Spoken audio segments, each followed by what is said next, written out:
Hey everybody, I know this isn't the prettiest video and I look like a hot mess, but I just wanted to drop in a real quick unedited video just to address a bunch of things. I don't have time to do this split screen. I'm not gonna be able to do screen inserts. I'm literally just gonna turn my laptop around and show you guys what we're working with.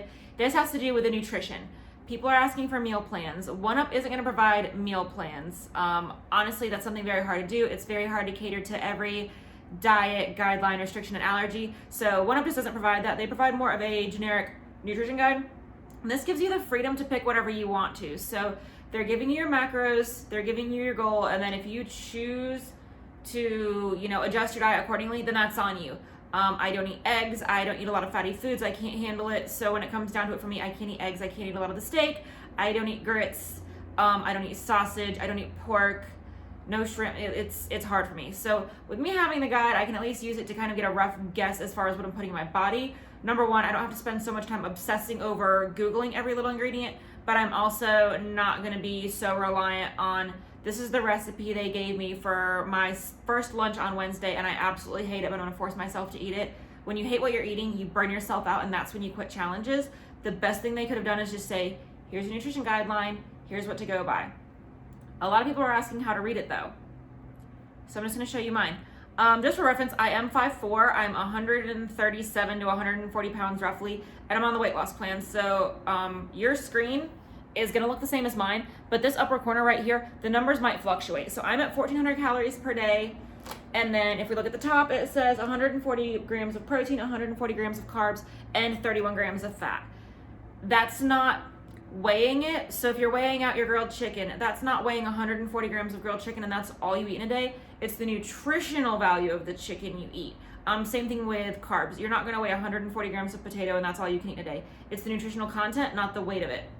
So again, what it reads up here, this right here, this little box, the 140, 140, and 31 for me, my goal is to do 1,400 calories. And then when I read the nutrition labels on my foods, I want the protein to add up to 140, the carbs to add up to 140, and the fats to go up to 31. So meals 1 through 4, you can eat, 2 meals a day if you're intermittent faster. You can eat 3 meals a day. You can eat 4 meals a day. I'm a taproom manager, so if you've worked with me, I've told you, and I've been completely honest, my diet is crap. I either eat 17 meals in a day, or I eat 1 and I literally survive off 14 cups of iced coffee. Again, just a guideline, but very, very easy to pick through. It's like Chopped. So meal 1, they're gonna tell you have a protein, a carb, and a fruit, and you gotta make something out of it. So you literally can do anything that you want to. I just advise watch your sauces and watch your seasonings. You never wanna go with a seasoning that's gonna be very high sodium content, and your sauces, watch out for hidden sugars and hidden sodiums. That contributes to bloat and contributes to your weight. I'm gonna go with this based off of the chicken breast because it's right here and that's what a lot of people use. So on their guide, if everyone scrolls down to chicken breast, mine says eat this much. Again, this is based off my macros. 90 grams is gonna be 3.2 grams of fat, 28 grams of protein, and 149 calories.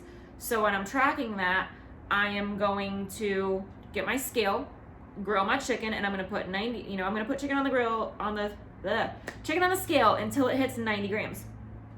The 3.2 grams of fat is gonna come out of my 31, so then I'll be sitting at 28, 27. Remaining for the day, I would take 28 protein out of my protein, so 140 minus 28 is my remaining balance for the day, and then calories, 149, I would subtract from the 1,400. So when you're scrolling down, it has the food. Eat this much is what you put on your scale. So if you're gonna measure it on a plate, make sure you put the plate on the scale and then turn it on so it hits 0, or when you put the plate on, you hit tare. That way it's zeroed out and you're not actually weighing the weight of the plate. Eat this much, again, put it in the grams. Your steel cut oats and cream of wheat, you weigh uncooked. Everything else you're gonna weigh cooked. Under the captions that say fat, protein, calories, and carbs, that number is what you deduct from the top. So again, if we were to jump to carbs and look at red potatoes, it says for me, 1 serving of red potato should be about 140 grams. So I weigh out 140 grams of cooked red potato on my scale, and then it gives 28 carbs. I'm gonna delete that 28 from the 140 up top, and that's gonna deduct from my running daily total, and then 125 calories. So the 125 calories would be deducted from the 1,400. If you have an app like MyFitnessPal or Nutritionix, you can type in your caloric goal to be 1400 for the day, or whatever yours says. And then you want to go to the macros section, and I think it's 40%, 40%, and 20% is what you want to adjust it to. And then it will flip those numbers to match these. MyFitnessPal, I don't know if they changed the update back, but I know for the last challenge, it says they no longer will do the GPS locations for local restaurants. So if you're eating out at a restaurant, it's harder to find what you're eating. But Nutritionix app works absolutely great, and I've used that for my protein powders. It does have the 1UP powders in there. It has the 1UP products in there, and it also has, I'm obsessed with Kodiak cakes, so it has the Kodiak cakes like barcode in there, and Triscuits, pancake mix, milk. Like, they have pretty much everything in there. So there's a bunch of free apps out there. Use whatever is going to work best for you. Some people prefer to use paper and pencil. Some people prefer to just do it on the computer. But either way, just make sure this is what you're reading off your nutrition label. So just for proof, I went to nutritionix.com and I typed in grilled chicken. So up here at the very top, you can actually input how much you're eating. So I just put serving size 0.5 of a piece. So like a chicken breast, that's half. If I were reading this and I were going to be inputting into my macros, it's not the weight of the chicken that I take out of my protein. I would take my 1400 and then subtract 142 calories. That's my remaining calories for the day. And then I'd come down here, and that 31 or whatever, I would subtract 3.3 from my fats. Come down here to carbs. There's 0 carbs, so I don't deduct anything. And then protein is 28.5, so I would deduct the 28.5 grams of protein from the 140, not the weight of the chicken. I know this was a totally random video and it probably looks horrible, but for those of you that have been asking how to read your meal plan, you don't deduct the weight of your food from your macros, you deduct the nutritional content from your macros. The weight of the food is the weight of the food, but be very honest with yourself. Obviously, nutrition from lean ground or grilled chicken is not gonna be the same as a chicken thigh or duck. When it comes to ground beef, there's a big difference in 70-30 and 96-4. Be honest with what you're putting in, because a lot of people are saying they're not seeing results and they're not eating enough and they're feeling hungry.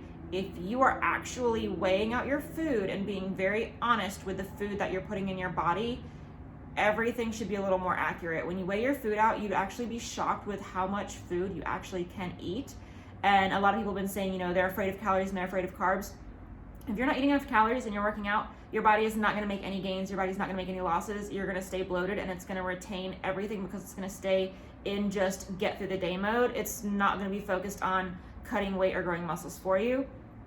Also with carbs, you guys would honestly be shocked if you look at some of these girls that do bikini competition prep.